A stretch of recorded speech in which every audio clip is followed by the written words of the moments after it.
So hi friends, evening. Well, so first of all those who don't know me, hi guys, मेरा नाम है प्रकृति और मैं एक जेई ड्रॉपर हूँ। और ये मेरा इम्प्रूवमेंट एग्ज़ाम है, ठीक है।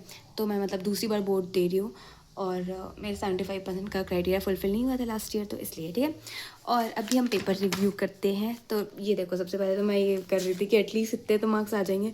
मैं बस चाहती थी कि किसी तरह 75 बन जाए। और देखो, एमसीक्यूज़ तो सारे ईजी थे, ठीक है। एमसीक्यूज़ तो इतना ज़्यादा टाइम नहीं लगा था। एक क्वेश्चन में भी आधा आधा मिनट लग रहा होगा, 30 सेकंड ऐसा था एमसीक्यूज़, ठीक है। पर मेरी एक तो भूलने की क्या बीमारी, ऑर्गेनिक मैं ठीक तरीके से करके गई थी, ठीक है। फिजिकल केमिस्ट्री मैंने अच्छे से नहीं किया था और मैंने बस उसको ऊपर से रिवाइज़ किया था क्योंकि मैंने जेई का पढ़ा हुआ था। तो मैं सोचा कि क्या ही पूछ लेंगे, और उन्होंने पूछ ही लिया जो नहीं पूछना चाहिए था। और देखो, ये जो सेक्शन बी है, ठीक है, सेक्शन बी तो हो ही गया था मुझसे।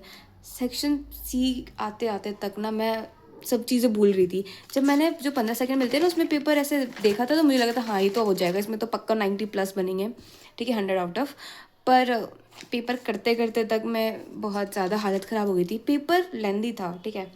और ऐसा मुझे तो लग ही रहा था, पर साथ में ऐसा देखा था कि रूम में ना बहुत सारे ऐसे बच्चे थे जो एंड एंड के लाइक जो एंड के 5 to 10 मिनट्स से ना उसमें ऐसे लिख रहे थे। स्टिल इतना लिखने के बाद भी उनको एक्स्ट्रा 1 या 2 मिनट चाहिए था, पर मैम ने दिया नहीं।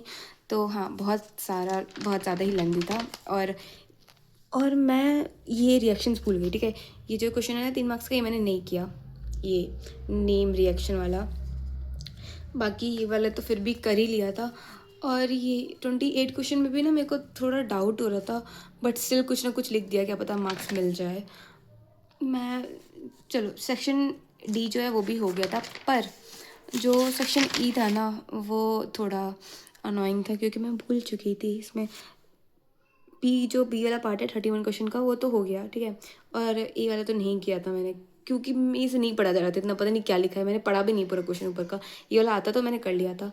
और ए वाला ये जो क्वेश्चन है ये मैं भूल गई थी, इसमें मुझे समझ नहीं आ रहा था क्योंकि इतनी सारी रिएक्शन याद करके गई थी। पता है, मैं जाते जाते तक भी सारी रिएक्शन पढ़ रही थी, पर जब मुझे नीड हुई तब मैं भूल गई सारी चीज़ें। और अब मेरे को रियलाइज़ होता है, मैं बस आइडेंटिफाई कर रही थी कि अच्छा ये वाला रिएजेंट है, इसका मतलब ये रिएक्शन होगा। मैं बहुत गधी हूँ सच में। मेरा पेपर ज़्यादा कुछ खास गया नहीं। और मैंने फिजिकल केमिस्ट्री भी बस ऊपर ऊपर से रिवाइज़ किया था। मैं सोची थी क्या ही पूछ लेंगे, पर इन्होंने काफ़ी कुछ पूछ लिया। तो ओवरऑल 7500 में बताऊँ तो हो जाएंगे। बाकी इस पेपर में आई डोंट नो कितने बनेंगे। मुझे लग रहा है मुझे मैथ्स के लिए ज़्यादा ध्यान देना पड़ेगा मैथ्स में, क्योंकि मैथ फिज़िक्स भी चला गया किसी तरह। और उसमें भी 75 आ सकते हैं 100 आउट ऑफ, पर पता नहीं मुझे उससे आएंगे या नहीं आएंगे। So yep, that's it.